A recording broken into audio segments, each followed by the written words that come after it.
What's going on, you all? It's Kimi Show here, and welcome back to the Key to Fashion YouTube channel. Today we're going to be discussing juxtaposition. And now juxtaposition is the concept of adding two contrasting styles together to create a really unique and dynamic look. Another way to really think about this definition is thinking about adding two contrasting styles that have two completely different vibes coming together to create a really signature look.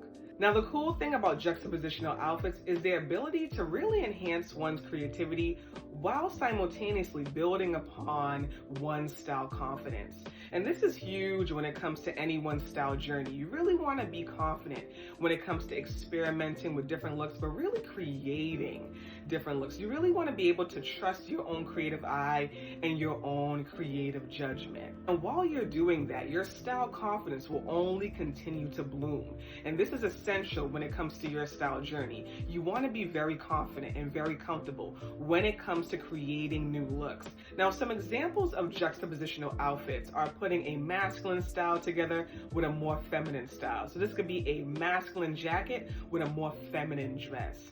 Another example is putting two different contrasting aspects of your personal style together to create a unique look. Now, this is oftentimes known as style aesthetics, and sometimes people think they need to stick with one style aesthetic when you don't need to do that. There's so many different aspects of who you are as a person, so you don't need to stick with only one style aesthetic. But if you choose to do that, you can. Let's say, for example, you're someone that loves streetwear, but you're also someone that loves to dress sexy and glamorous at times.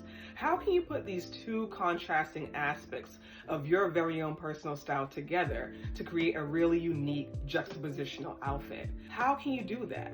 Another example is putting two different vintage eras together to create a juxtapositional outfit. Now, I love to do this. I love to put the 70s and the 90s together, different styles from those eras together to create a really unique and dynamic look. In addition, juxtapositional outfits are also great transitional outfits. So this is an in-between season outfit is what I'm stating. So right now it is currently fall season, but in different areas, it isn't really fall weather yet. So a juxtapositional outfit would be great to wear during this season.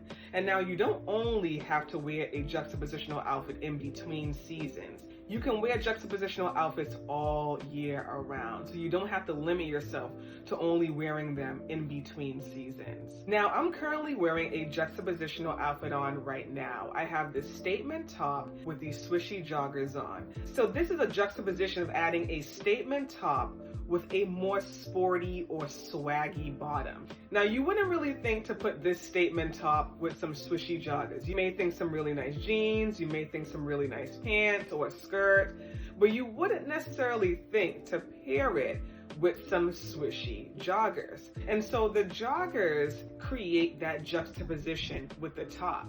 And now I took the juxtaposition a little further with my accessories, this necklace, these earrings, and even the earring that I attached to my hat. The accessories create a juxtaposition because it's like, wait, you're wearing swishy joggers, but you have these really nice accessories on.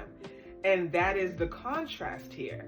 So you don't only have to have one juxtaposition in an outfit. You can take it a step further with your accessories. And in addition, this outfit is also a transitional outfit as well. Okay, so now that you all know what a juxtapositional outfit is, you all have some examples, you may be thinking, okay, but how do I do this? How do I really achieve a juxtapositional look? Well, the first thing you want to do is to consistently experiment. This means creating these juxtapositional looks as much as possible and not being hard on yourself to do this, but being consistent about it. So don't give up on the first try if you don't like the first outfit you created, or the second, or even the third. Keep going because you're only going to get better with time. The second thing would be to have a growth mindset about this. You don't want to have these limited beliefs about your own ability to create juxtapositional outfits.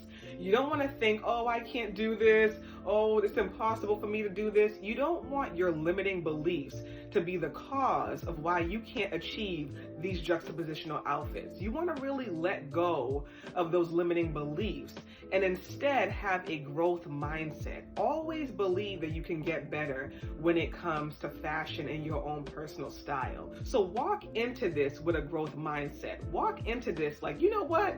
I may not know what I'm doing right now, but I can only get better. And with that mindset, you will only get better. The third thing that you want to do is to experiment with the clothes that you already own. So you don't need to go out now and buy a whole bunch of clothes to create juxtapositional outfits. You can experiment with the clothes or even the accessories that you already own. The fourth thing would be to give yourself a lot of patience and a lot of grace and celebrate those small wins. So let's say you don't like the first outfit that you create, but maybe you like the second and the third. Celebrate those small wins. Celebrate the fact that you created a juxtapositional outfit that you really, really like. Take some pictures, take some videos. Celebrate yourself and be proud of yourself. Don't look at it as like, oh, it's just a coincidence, or oh, I got lucky. No, celebrate yourself and celebrate those small wins, because that celebration is only going to support you. It's going to build your self-esteem. It's going to build your style confidence even more, and it's going to enhance that creativity. And all of this is what you need. So continue to celebrate your small wins. And the final tip is to start off small. So you don't have to create these big, drastic changes right away to create a juxtapositional look. Start off small. It can be as small as your shoes, creating that juxtaposition, or your accessories, creating that juxtaposition, or putting together a masculine and a feminine style, which is a very easy juxtapositional combination for many people. So start off small, and as you become more confident, you'll be able to create more complex juxtapositional outfits. But you don't have to start off all complex right away. It doesn't have to be like that. One small contrasting change in your outfit can create that juxtaposition. So start off small. So I really hope that you all found this video really helpful and that it supports you all in understanding juxtaposition a lot better, and that it also encourages you all to start creating unique juxtapositional outfits that are out of the box and that are true to you, because that's really what matters here, is creating outfits and styles that are really true to who you are as a person. So with that being said, you all, as always, thank you so much for tuning in to another video here on the Key to Fashion YouTube channel, and I hope you all have a great one. Bye now.